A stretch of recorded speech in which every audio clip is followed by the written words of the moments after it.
lunchtime pals. How's everybody doing today? My name is Lindsay. I am with Perfectly Pastry. Who's Perfectly Pastry? We are an online bakery with local services in St. Louis and the Southeast Missouri region. How are you guys doing today? I found my glasses. They were in my car. Then I brought them in the house. Then I misplaced them, but now I found them. So I do want to let you guys know I'm going to probably be looking off more often to the right. I have this board that I write everything down on that I'm going to talk about, and my markers are dry. So I had to write it on a little piece of paper, and my handwriting got kind of small, so I'm hoping I will be able to see it. So if you see me start squinting, you'll know why I'm doing that. So if you guys are watching me live, drop a heart. Thank you for catching me live. If you're watching me on replay, use hashtag replay. And if this is the first time you've ever watched one of my lives, drop a number 1. Let me know, like, hey girl, this is the first time I'm catching you live. I really, really appreciate it. So I wanted to remind everybody that if you are currently stuck at home, or if you are being encouraged to remain at home for a majority of the day, we want to remind you guys that we have a bunch of recipes on our website, perfectlypastry.com/blog. You can find all of our recipes on there. I know that we use baking as kind of a way to work through some of our anxiety. It's a little bit of a therapy for us. So if you're feeling super anxious or super bored, or you're running low on supplies and you don't want to run to the store and you've got flour and stuff like that, then hop on our website and check out some of our recipes, and then you could be baking at home. It's definitely something that you can do with the kiddos. I know that some of them are starting to go a little stir crazy. My kids are out of school now until April 15th. We were on spring break last week, and then we are told that we need to remain home this week. And then they announced that we are going to be out of school until the 15th. And so we start virtual classrooms next week. That's what we've been informed. So virtual classrooms. So that ought to be interesting. Today I wanted to talk about April Fools. I figured if you're gonna be stuck at home, you might as well be plotting your evil plan to bring some joy and laughter into April, since this can be a very trying time for everybody. And I know my kiddos are a little on edge about it. And so this is just something you guys could just you got some time, you can think about and plan it out, and maybe pull a little prank on your kiddos. If you guys do decide to do a prank on your kids, I would love for you to come back to our Facebook page or Instagram or Twitter, tag us and be like, this is what we decided to do. Drop videos, pictures, all those things. I'd love to see what geniuses you guys can be with your evil plans. Yeah, so the only thing is it kind of creates a little kink in my plans. I was going to do a video, show you guys how to make the chocolate covered Brussels sprouts. I was actually going to do it live. I'm just going to record a video. I'm going to have to record it at night when my kids are sleeping so that they don't know about it. So keep checking back for that. It's not going to be alive, but I will record a video and give you guys the instructions on that. Before we hop on or hop into the 10 ideas that I have for April Fools for you today, I just wanted to put this out there to you guys. If anybody has any experience with grant writing or not-for-profit organizations, working with the DOJ, any of those kind of things, we are really interested in talking to you. If you could hit us up in our DMs or send us an email at ordering@perfectlypastry.com. We have an idea that we've been circulating around for about 2 years now. And we want to potentially shift our business part of our business into a special training program. And so we're kind of looking into that. So we're really wanting to just kind of talk to other people, see what you guys do in your organization, how you got started, just kind of ask some questions, some basic questions. We don't need you to hold our hand or anything like that. We're just kind of curious how it all works out. So if you know somebody who has done grant writing or is worked for a not-for-profit or sat on the board for a non-for-profit, or has ever tried to do anything with the DOJ, things like that, let us know. Reach out to us. We could really appreciate the time and effort it would take just to answer a couple of our questions. So, all right, let's talk about April Fools. All right, so I wrote down 10 ideas. Some of them are super easy. Some of them are a little more complicated. Some of them I have tried, some of them I have known other people who have tried, and some of them I was just like, oh, that's a good idea, I like that. I'm gonna put that in there for another time. So the first one I wanted to talk about are the brownies, okay? I know you have probably seen videos and pictures and all of those sorts of things. It's where you take a pan and you start by cutting out a bunch of brownies, as in the letter E, and you put them in a pan, you cover it with tinfoil, and then you tell the kiddos, like, I made you brownies. And when they open it, it is not brownies that you eat, it is literally brown E's. Now, my niece her teacher did this last year to them in class, and she thought it was absolutely hilarious. Like, she could not wait to tell me about it when I talked to her after school. I talk to my nieces pretty frequently after school. She was just, oh my goodness, over the moon excited about what her teacher did to them that day. So it went over really well. I highly suggest that one. Like I said, they did it in class. The teacher brought it in and the kids thought it was funny. You could do it at home since most of you are not going to school around that time. So I just thought that one would be a fun one. One I have personally done before is food color in milk. We have a lot of food color in our house, so food color ones are pretty easy for us. So if you have food color, then I suggest this one. You just put some in your milk, you shake it up, you put it in the refrigerator, and then when they go to make their bowl of cereal or drink their milk in the morning, they're like, what happened to the milk?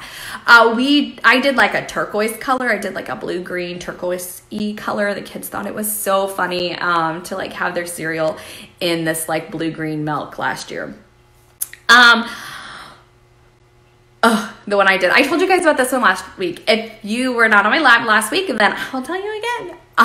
Drawing on their faces when they're sleeping. I did this to my kids last year. It was absolutely hilarious to watch because my eldest kept waking up when I was drawing on her face, and at like one point in time she like smacked my hand and was like, could you please stop drawing on me? But then in the morning she didn't remember saying those things, and so like I woke up to them like tapping me and being like, this is not funny. I found it hilarious. If you watched my live last week, you'll know that they got me back that day. It was Easter, and I decided to take a nap, and in doing so, they put stamps all across my forehead. I deserved it, but it was super funny. I laughed really, really hard. I didn't do it in permanent marker. I just did color marker. I mean, if you really want to do it in permanent marker, to each his own. I can tell you right now, permanent marker is really hard to get off. My youngest drew a map all over her body not too long ago. Over her face. We called her Post Malone. She had it over her face, all on her stomach, down her legs, up her arms, and then she started breaking out in hives for several days after that, so she must have been allergic to something in permanent marker. So I would not do permanent marker. I would stick with washable marker personally, but that's up to you. We also have face paint. I bought a bunch of face paint for the kiddos for like Halloween and stuff, so if you have face paint, that might be a good one too. Another one that I absolutely love, like I really want to do this to my kids. I'm not going to do it this year. It is a little gross, so you know, whatever. It is where you pretend to cut off your finger. There was a mom in, I think it was the UK, I don't remember exactly, but like she cut a carrot and put it at the end and then like duct taped her finger down and then put a bunch of fake blood. So if you don't have fake blood, this might not be for you. Otherwise you could totally hit up Pinterest and look for some like fake blood recipes and stuff. So she like did this, put a piece of carrot here and pretended like she cut off her finger. I've also seen it where people use like fake, like there was rubber thumbs and stuff for like the mail and stuff like that. Like I saw some people do it like that, but if you have carrots at home, then you don't even have to buy the supplies. So that's a fun one. At least I think it's a fun one. I think I would secretly videotape my kids about that one. I'm gonna do it to them. Yes, one day. Another one I saw was, oh, hello, thanks for hopping on. Another one I saw was putting a sign on the car. And I say this one knowing that a lot of us aren't able to go out and go do a bunch of things, but my husband is still going to work, and so I thought that would be really funny to put a sign. You would say something like honk and wave. I have no idea this sign is on here. April Fools, something along those lines. if you are able to travel, you know, you'd have the kids in the car, you'd be driving around, going places, and there'd be like people honking and waving, and the kids would be like, what's going on? So that's always a fun one, kind of a fun one to do just because I'm like, if I can't do it for April Fools, I may just do it just because I'm evil, and it sounds so fun. Another one I saw is covering up the sensor on a remote with a piece of tape. I don't know how it works if you're a cord cutter. We are streamers, and so we stream everything. We have an Apple TV remote, and it has a weird sensor on it. They're really flat remotes. I'm not sure it would work on ours. Also, I've never tried it, so I don't know if it works, but I thought, you know, since we're all at home right now watching TV, how hilarious would that be, like, if you can't get it changed? In our house, this doesn't work, but another idea would be if somebody like is visiting. Well, you wouldn't have visitors. Okay, in the future, if somebody is visiting, like we can control our TVs from our phone. And there have been times when like my mother-in-law was like watching stuff and my kids and stuff were changing the channel on her and she's like, what's going on? So in the future, that's another one that you could do on somebody. It's probably not something you can do right now, but still put it away for the future, right? Another idea I saw was a surprise in a mailbox. We have this ginormous like snake, plastic snake. You could do it with bugs. This one I saw had a dinosaur in it. And so what you would do is after the mailman has delivered the mail for today, because we're not trying to scare the crap out of the mailman, or mailwoman, whatever. You go and you put that in the mailbox, and then you tell the kiddos like, hey, go get the mail for me. And then they open it up and there's like this scary thing in there. So us, it would be funny because we have this ginormous snake, and here in Florida, we have snakes all over the time, or all over the place all the time. So I just combined those, whatever. So that was one that I thought was really funny. My eldest goes and gets the mail a lot. I'm like, she would be so freaked out. Another one is change the cereal around in the boxes. So like you pull the bag out and switch it. That's a super easy one. I'm sure all of us have stocked up on cereal with the kiddos being home. So you just take the bag out of one and put it in the other, and then they'll be like, oh, I don't know, this cereal. I don't know if I'm allowed to say cereal names because of product placement, I don't really know, but you'll be like, oh, I want this cereal, and they pour it out, and it's a totally different cereal. So let's say they wanted, you know, like fruity one, and it came out to be chocolate or something like that. Like that would be really funny. That's definitely good for littler kids. They would get a kick out of it. Another one that's really good for little kids is swapping rooms. So you would like go in and you would pick them up and you would put them in their siblings' bed, and then vice versa. My kids are way too big for that. I mean, I can move Sloan around and put her randomly in a room, but I don't think she would notice that she woke up in a different room because she falls asleep on the couch and I move her around all the time. So I don't think it would work with her. So they'd have to be kind of young. I mean, I guess they'd have to be sound sleepers. Like my middle child is not a sound sleeper. She'd wake up in a heartbeat. So I have to be really careful when I do pranks with her when she's sleeping. But you know, my eldest is almost 13. I can't just like hoist her over my shoulder and throw her in another bedroom. So you definitely want to do that one with little kids. And then number 10 on my list is the chocolate covered Brussels sprouts. Actually, I've seen chocolate covered Brussels sprouts. I've seen broccoli on a stick and you put like, a candy wrapper on top of it as a sucker. Also, the really one that I really want to try, but I was not about to go buy a bunch of onions for no reason, is carameled onions. So you make it look like candied apples, but it's actually an onion and not an apple. The only thing is that one seems super, super evil. Can you imagine biting into that and it being an onion and not an apple? So, you know, if you really want to be evil, but if you only want to be slightly evil, maybe you'll just stick with the chocolate covered Brussels sprouts. So like I said, check back. I will show you guys a video. I'm going to attempt to get a video of my kids' reaction as long as it's not crazy psycho.